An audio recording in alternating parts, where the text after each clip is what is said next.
Yeah, students, how are you all? I think all of you are fine.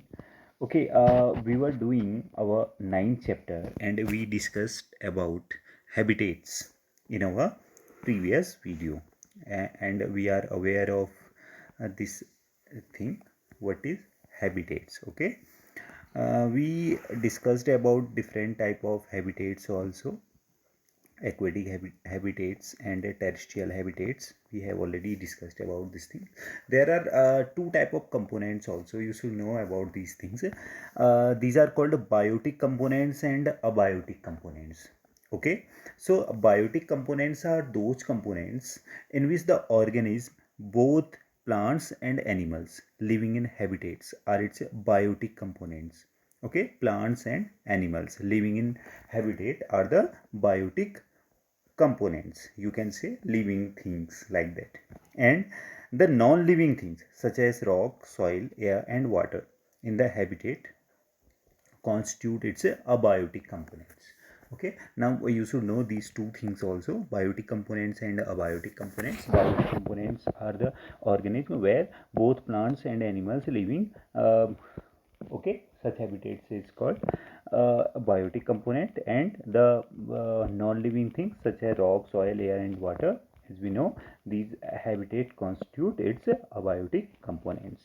Okay, so these are important points. Now today we will discuss about a journey through different habitats. You can see here, you can see this diagram also. Okay, we will discuss about desert animals and desert plants in this video. As we know that if you are able to see this picture clearly, you can see there is a rat. Okay, there is a rat, you can see here, and there is a snake also. Okay, rat and snake, they live in burrows. Okay, they live in burrows in the desert.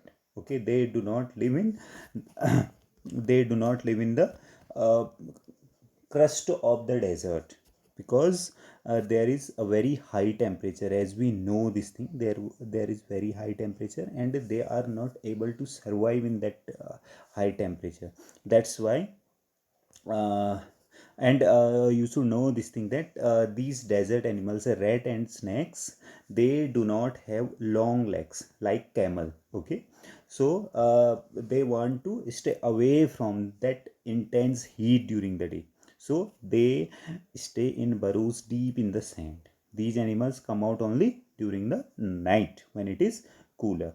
So you should know this point. Okay, so such type of habitats, or you can say adaptation, for these animals, rats. I am talking about rats and snakes. I already explained about camel. Okay, camel has very long legs, so camel can survive easily there. And there is also very important point, there should be no sweat also. Okay, so sweating process is also very low in camel. uh, these abiotic factors of desert and adaptation affect the animals. Okay, now we have another thing also. You can see here there are some plants, okay, which are really different from the plants which uh, which grown in mountains. As we are aware of the plants which are which found in mountains, so there is a difference between the plants which found in mountains and in the desert. You can see there are some plants, if you can see there. So in these plants, okay, you should know that these plants lose very little water through transpiration. Transpiration means, okay, the water, the means they reduce water from their surface. Okay, so there is very less transpiration process. And their leaves are in the form of spines, so this help in reducing loss of water from the leaves through transpiration. The leaf like structure you see in cactus. Okay, this cactus plant is very famous in desert, and we all are aware of this thing about cactus. You can see the diagram of cactus also. Okay, we can see here uh, and you can see the leaf like structure there.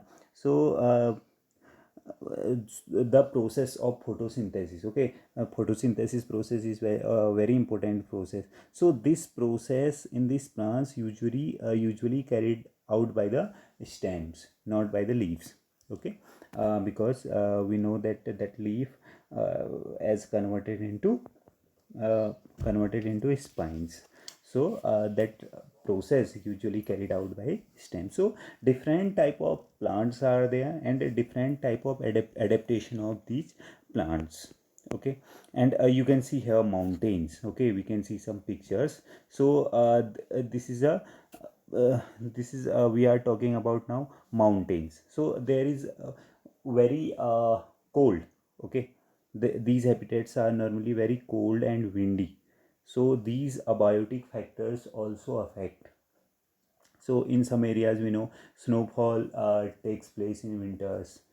So there is a large variety of plants and animals living in the mountains region. So we see such type of plants there, such type of trees here, okay. uh, but we cannot see such type of tree in any other region, as we were discussing about desert.